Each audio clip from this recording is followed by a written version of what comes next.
Okay, please take your seats. Welcome to the 40th ESPA annual meeting, anniversary, 40 years, hard to believe. We will have some information this afternoon, then we'll look back at some of our history. But first we're going to start out with some of our speakers. And before we do that, Bruce is going to give a quick safety briefing. Before I tell us how to be safe, we're going to talk about how to collect money to support ESPA. So, if you are not a member of the association, we'd love to have you join us. If you are and you need to renew your membership, have not already done so, we'd be happy to take care of that out at the registration table. We do take credit cards. We only have a multiplier of 10 on credit cards, so whatever you think you're paying will only be 10 times more. And on the donation side, we're happy to take donations, of course, for our cause, and the multiplier there is only 100 times, so let's bear that in mind. So a nice $10 donation will be an even 1,000 to the association.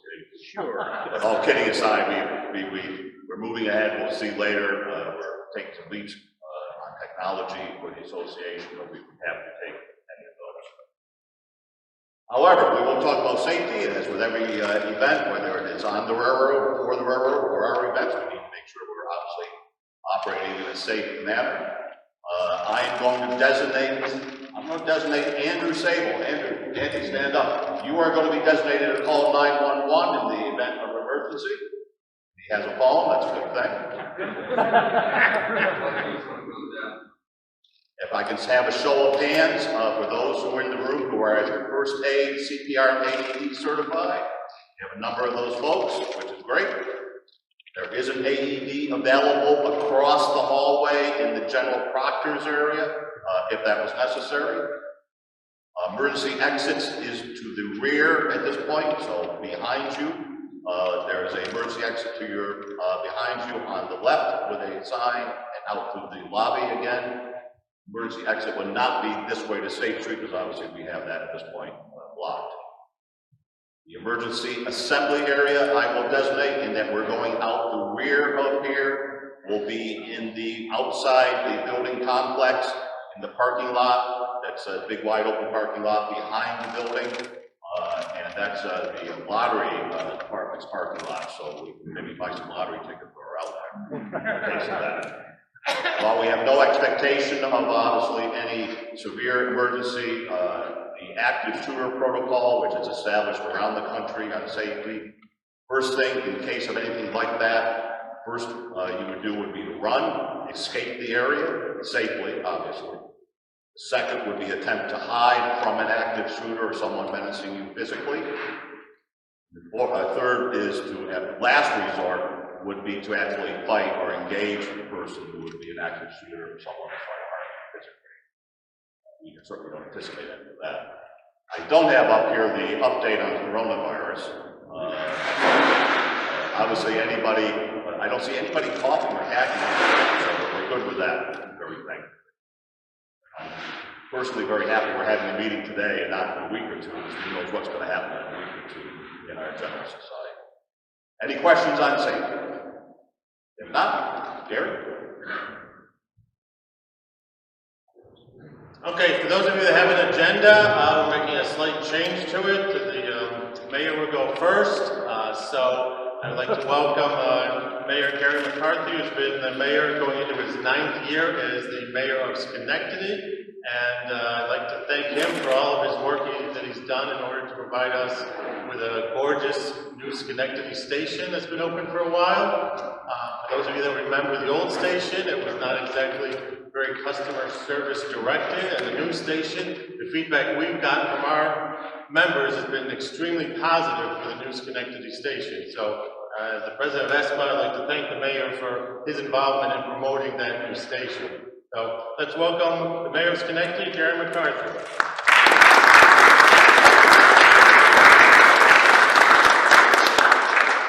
Thank you, Gary. I appreciate the invitation to come back and join you today. 40 years, a significant milestone in the history of this organization. It was 50 years ago that Congress enacted the Amtrak legislation. It was 49 years ago that Amtrak actually started, so it's half a century that we've seen periods of substantial investment in Amtrak. There's been some periods of more retrenchment, and there's, I believe, now a real period of opportunity. Look at the Schenectady station. It shows, I can say it jokingly, semi-jokingly, a little bit of truth in it. When you came out of that old station, you know, you had to wipe your feet. And that's not what you want to represent a community or to encourage traffic to go through a facility. We've seen our ridership there, I think it's up approximately 20%, but it shows if you put money in the right places, it benefits other entities and really pays off in ways that you don't think of. You've been coming to Schenectady, a lot of you see friends and faces here that come back. This is a city that is undergoing, has undergone a dramatic transformation. Proud of the downtown, you see a lot of investment here, a lot of activity. We have Rivers Casino that's come in, it's now been open 3 years. Mohawk Harbor. Seen apartment buildings go up, there's businesses that are here. It's a great transformation. I'm proud of the record we have here in Schenectady, and you're seeing this in other communities where people's vision, focus on urban areas is changing. It used to be you didn't want to live in the downtowns. People were moving out, there was nothing there. People are rethinking that. They're seeing the potential. How you do business and where you do business is changing. I was at a NIST event 3 years ago. NIST is the National Institute of Standards and Technology in Washington.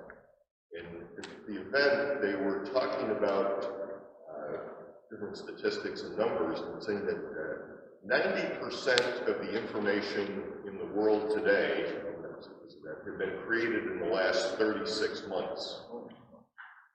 Huge amount. So I came back here and was giving a talk at the community college and quoting it to a significant number. And an engineer from GE and from Cisco came and said, Mr. Mayor, that number's wrong. I said, oh, it sounded too big. I said, wish you'd told me that before I said that. I said, 90% of the data in the world today has been created in the last 24 months.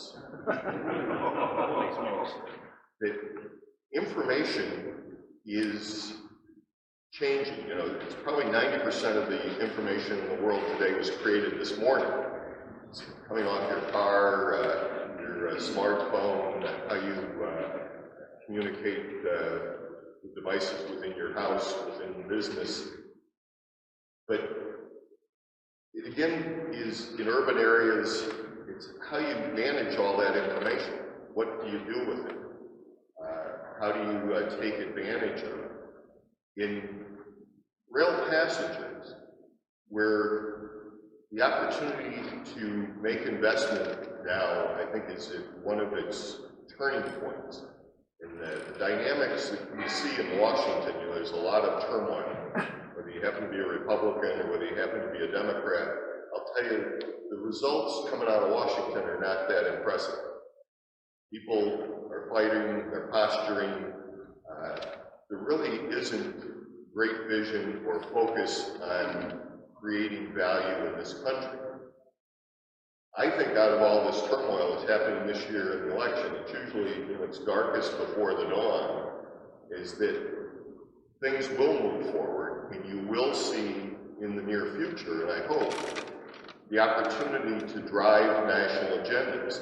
And I believe this group here has a big and significant role in getting that message out. Information, there's so much information in where you do business today, how you do business today. Has anybody flown on an airplane and ever complained that there was too much space in your seat? But that's the reality of it, is airlines want to be efficient. They want to pack you in. They want you to want to get as much money out of it, and they really don't care about inconveniencing you, even though they don't quite say that. Rail passenger has the ability to, sometimes it might be a little bit longer, but the ability to put information, whether it's through your smartphone we carry, whether your laptop, other devices, the ability to do business now, it becomes a mobile office where you can meet with people, you can engage in conversation, you can share information, work on problems. And I'll tell you, a lot of that is a function of age. I'll let you in a little secret from this group here. We're a little bit older than a lot of people in the world today. And we talk about, what do we use our phones for? What do we use computers for? Kids today have never heard of the Yellow Pages. Their whole lives revolve around really their phone or electronic devices. And where you have that information, you can do business anywhere. And so it's also, how do you use the information that's out there? In Schenectady, we've got a smart city initiative, and we're changing the lights on our streets out with National Grid, but at the same time we're putting in Wi-Fi, we're putting in, they don't call them cameras anymore, they're optical sensors that are going on the streets.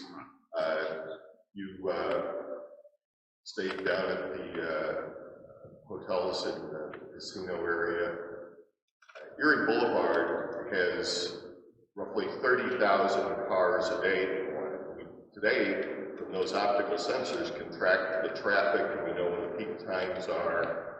It's just one of the side notes is, out of that 30,000 cars a day, it's a significant amount, and it helps businesses in terms of marketing, it helps us in terms of traffic enforcement. But one of the things that we learned was that there are 3,000 cars a day that generally come from the north to south direction as opposed to south to north. We never knew that before. Why has that become significant? Maybe in terms of our traffic enforcement and other things, but even the fundamental things for pavement management, that one side of the road is going to wear faster than the other. Now in the past, we would have looked at that, as time goes down the road, it wears at a different rate, and said, oh, there must have been something wrong with the installation, we missed something. Now we have that information. You can either change your maintenance in a way, or you design it to handle a heavier load. One of the things in rail service, the convenience of having food service on trains. It's something we all would like. You want when you're traveling. It's more hit and miss today. Part of that is the cost. Amtrak provider wants to be able to manage their inventory. Food, we have perishables, it's a big expense. Some days everybody will buy stuff. Some days nobody buys it. What do you do with it? It all becomes a loss. It's hard to do that. With information today, it's when you're buying your ticket, you have the ability to maybe order your food simultaneously. The way that food is packaged today, you can order, we're going to have lunch here. Technology is also changing it. You wanted food from any of the restaurants in Schenectady, you could call Grubhub, one of the other things, and they'll deliver it in 20 minutes. So we have to rethink some of those things, how we use technology, how we use information, how we make really life better and create value. And also, it is fundamentally talked about, you have the ability to influence national policy and state policy. We want those income or those outcomes to position this country for growth. A lot of times we still think in the United States that we're leaders in everything. That isn't always true anymore. There are countries across the globe that are picking out niches that are more advanced in their train systems. They're more advanced in some of their manufacturing. They're more advanced in some of the development within communities in using technology and managing outcomes. And it's something that we have to be cognizant of and to advocate for our legislators to work on solutions, to set standards that allow this country, again, to continue its role as a global leader. And it all start right here with the Rail Passengers Association here in New York State. Only you could be the driving force for global change, but it still is an exciting time. And so my message to you is Amtrak's been here 50 years. We all know the history of it, up and down a little bit. I believe that it's really positioned for the next 50 years where it should be bright. Some of the things that will happen are things we can't even think of, where the ability to, again, design things to move people, to move product is changing, and with the emphasis on decarbonizing the economy, rail passenger and train transportation is one of the most efficient ways to get from A to B. And so, in your leadership can play a big role, not only nationally, but clearly here in New York State. And with that, I was just going to stop and maybe open up for any questions that people might have, or things that see good about Schenectady, or anything that I could address to make your experience here a little bit better today. We get the gentleman right here. My question is, isn't there an eventual goal to have the Schenectady train station be the bus hub for what's left of the Greyhound and Trailway services, as well as CDTA and the trains? And how is that effort coming? Sometimes the mayor doesn't get everything he wants. I had hoped that that would be the focus there. Right now, I'm not optimistic that that's going to happen. It's still going to be for the bus service is probably going to be farther down on State Street. It's a couple blocks off, and it's something we're working on, but I'm not optimistic that it's all going to be incorporated in that one building. Yeah. Yes, sir. Yeah, Andrew Sable. Beautiful new station. Remember actually when they built the old one, by the way. But it's beautiful to see. It's certainly very impressive gateway to Schenectady. Saratoga has a relatively new station as well. When is Schenectady? Well, you're in an early morning train. Originating in Saratoga and going to Schenectady, New York City. Right now, you have to wait quite a while in the morning before you take the first train south. Many people hightail to Albany. Also, we have another train coming back in the evening. There's Schenectady and Saratoga. Between Schenectady and the DOT, which effectively sponsors the service, there's something to be done about that schedule and balance. Yeah, it's something that we're working on. Schenectady used to have more trains. They cut them back. Now, with the new station, the increase in ridership, and just the general increase in activity within the community, I'm optimistic within a reasonable period of time that we could see an increase in the number of trains servicing this community. And it adds dramatic element of convenience for people who are not only in Schenectady, but within the region, who want to go to New York City either on a day trip or on a multiple day trip. So I hope, I'd like to say within a year. The reality is it's probably going to be 24 months or 36 months out. again, as you point out, it's conditioned upon funding. Yes, ma'am.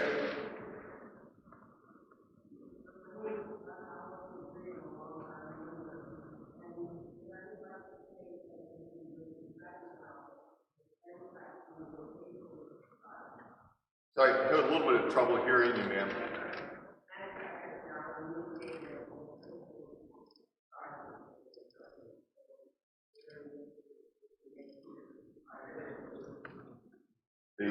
So the Amtrak has initiated a vacation. Or Amtrak travel packages for like. Oh, yes.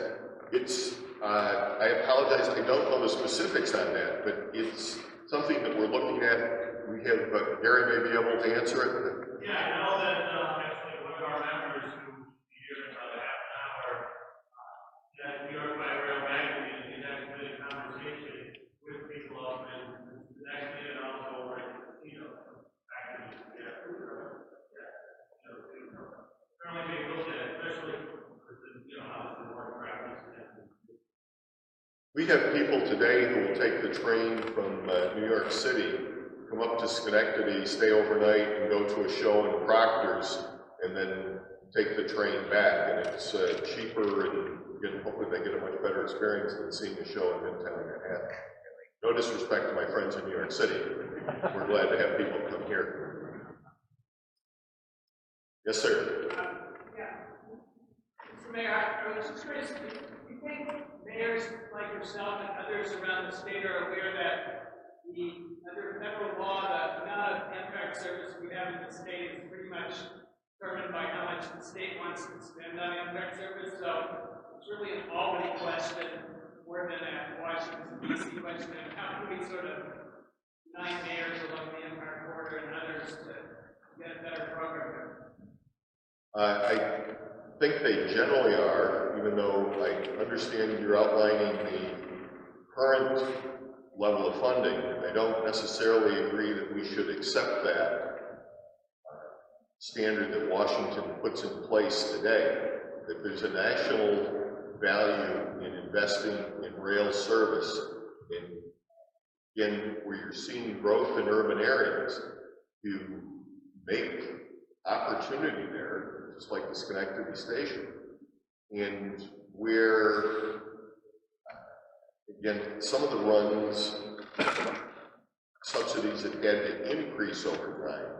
I believe where you're seeing growth in cities, the potential is actually to, over time, reduce those subsidies. It's just that people are going to want to use the train. People are going to want to, again, take advantage of the value that's there. And so that, again, it's a more complicated message, but we can't do it where it's solely pointed at Albany, even though in the short term that's what it is. And how do we do models where we can say, you know what, we've made the investment here in Schenectady, and so ridership is up roughly 20%, 22%. And that trend is continuing. So if we had another train coming in there in the morning, as pointed out, how much more can we get there so that people are going to actually use the train and take advantage of it? On the back, oh, go ahead. Has there been any talk of possibly instituting something like a commuter rail service in the capital district, much like, let's say, some of the larger cities, like, for example, New York City has this, commuter trains pretty much from all points in the capital? It was looked at a few years ago, actually probably going back almost a decade, to put a loop within the capital district so that it would go from Saratoga, Schenectady, Troy, and Albany.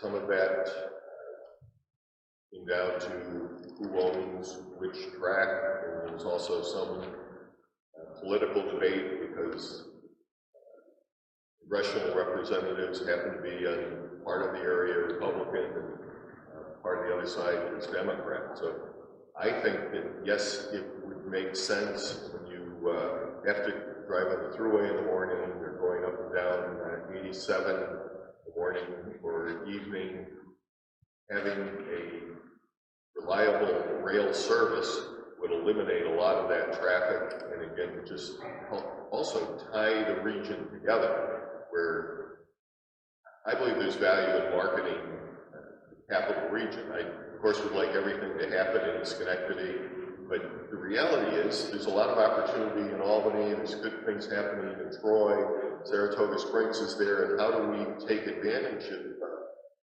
those things that are there and build on them? So you had a question?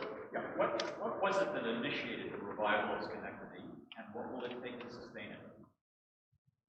The initial revival focus on Proctors Theater. Right here, and again, Proctors, when it was an old vaudeville house, talked about demolishing it. There was a group that stepped up and saved it, got it reopened. And in those early days, they were running 30, 35 events a year. During those events, a lot of people would come downtown, good activities, but if you have a business, a restaurant, a bar, having 35 nights good and 300 and some nights where you're dark, it's just not sustainable. Today, I think Proctors last year ran 2,400 events. So it's just and I think the number, it's about 820,000 people that went in and out of this campus. So it's not only Broadway shows, it's events like this at Key Hall, it's the GE Black Box Theater. There is always something going on here. And the other thing that we did in terms of building it up, so you put the initial investment in Proctors, was able to sustain some restaurants, other venues nearby. There's Bowtie Cinema, which is down at the corner. Again, it's a people generator where people will come see a movie, stop to get something to eat before or after. But we looked at the buildings. In a lot of places, people in economic development try and hit what I'll call a grand slam. They want this big mega project that's going to solve all the world problems.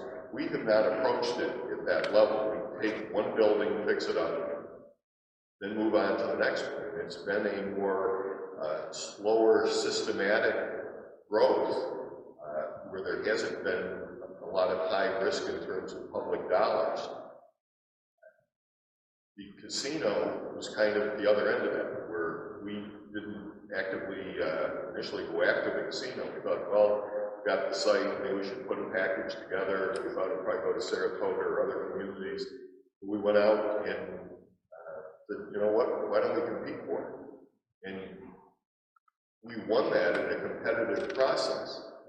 And so the sustainability is, I believe, that same process, where we're not looking for big, huge events or big, huge projects, but systematic, sustainable growth, so that we have everybody participates in it, everybody has an opportunity to add to the value. I talk about everybody is a partner in the progress of Schenectady. That's whether you're a homeowner and you fixed up your front porch, or whether you happen to be one of the developers that's rehabbed one of the buildings here, or Gillespie, or one of the other ones that has made literally hundreds of millions of dollars in investments. It's again a slow, sustainable package, and it's now more sustainable. People are coming here just organically, where they want to live here, they want to take advantage of the opportunities. And one more question. What are you doing with respect to zoning to encourage high-density development related to transit, related to Amtrak and stuff? And then the second part of the question is, how much is given away in terms of tax incentives for the development? The issue that we're dealing with now, there's approximately 900 new apartments that have been created in downtown or immediately adjacent to downtown. So it's dramatically increased the density. It has It's interesting, in the apartments, there are no middle-aged people. Basically either younger people or empty nesters where it's older people who are downsized. And there are two groups that actually work pretty well together. So our zoning now that we're looking at, big issue is parking, where in development, we have criteria for surface parking, creating a residential unit, an apartment unit, you have to have adequate parking. We're looking to waive that and make it less restrictive, where it's more based on a regional or really citywide, and where there's more people who are relying less and less on their personal automobile and looking at public transportation, the ability to walk, or just elements of convenience. In terms of subsidy, some of the initial projects in the city had higher levels of subsidy. We put $20 million into Proctors. It really wasn't a subsidy, but it was an investment. Most of that money you don't see in the theater. It was expanding the back portion of the house so that they could do Broadway performances here. We weren't competitive. It was an old theater. To bring in the big shows, you had to have a stage that they could work on. Our subsidies now are extremely low because just the organic growth and the value that is here. Doesn't mean we still don't look at some. There's old buildings, old sites where you have environmental issues. You have to work with developers and property owners to, again, transition from some kind of properties that haven't had investments in 50 or 70 years into what is modern, what's attractive, and what has value not only for that individual project, but adds value to adjacent properties, to communities as a whole. Okay, thank you, Gary. Thank you.